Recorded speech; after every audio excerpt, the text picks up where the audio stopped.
जीवन की एक आनंदता को प्रकट करने वाले सुयशा भगवान देव अधिदेव महादेव की भक्ति में लगती है और नंदीश्वर को भगवान शंकर के शिवालय में शंकर भगवान के मंदिर में स्थापित करवा देती है।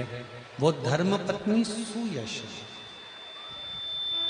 धर्मपत्नी सुयशा।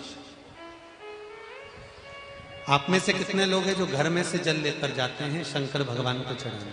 सभी लोग ले जाते हो। जब घर के मटके में से, परिंडे में से, बाल्टी में से, टंकी में से, घर के हंडे में से जब एक लोटा जल लेकर जाते हो ना, उस समय पर आपके मन में ये भाव प्रकट होना चाहिए कि हमारे घर में हम देव अधिदेव महादेव को जल चढ़ाने के लिए जा रहे हैं। हे शिव शंकर, अगर घर में पितृदोष है, कालसर्प दोष है, वास्तु दोष है, या मेरे घर के अंदर कोई भी दोष है, एक लोटा जल जब मैं आप पर समर्पित करूं तो मेरे देव अधिदेव महादेव हमारे घर के सारे रोग, दोष, बीमारी, कष्ट को दूर कर देना और तेरे चरणारविंद का जल देकर हमारे घर को पवित्र कर दे। तेरे चरणों का जल हमको प्राप्त हो जाए जिससे हमारा जीवन सार्थक हो जाए। घर से जल लेकर जाओ तो ये कहकर जाओ कि हमारे कुछ दोष होंगे पूर्व के, कुछ पाप कर्म होंगे पूर्व के, वो तेरे दरवाजे पर जल चढ़ाने से मिट जाएंगे।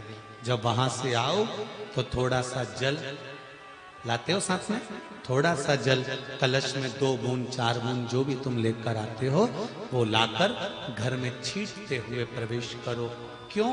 क्योंकि हमारे घर का कोई दोष होगा, बाबा को जल चढ़ाने से वो मिट जाएगा और बाबा के चरणारविंद का जल लाकर घर में छींटने से लक्ष्मी और वैभव बढ़ जाएगा। ये उसकी कृपा से है,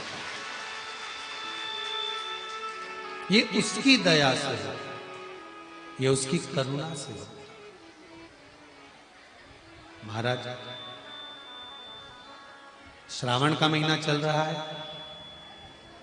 सावन के महीने में कार्तिकेय महाराज की धर्म पत्नी देवसेना और वल्ली देवी कौन कौन है? जम के बोलो जरा। देवसेना और वल्ली देवी।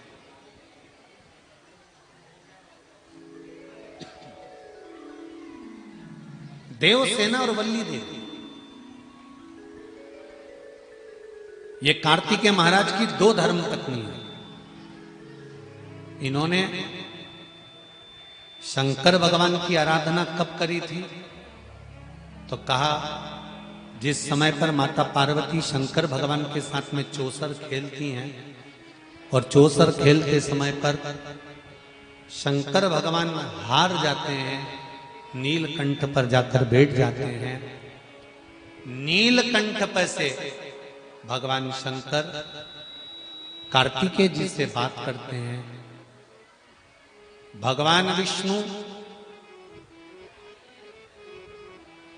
स्वयं पासा बनते हैं, रावण निर्णायक बनता है और कार्तिकेय के कहने पर वापिस पुनः शंकर भगवान चौसर खेलने के लिए माता पार्वती के साथ बैठ जाते हैं। फिर वापिस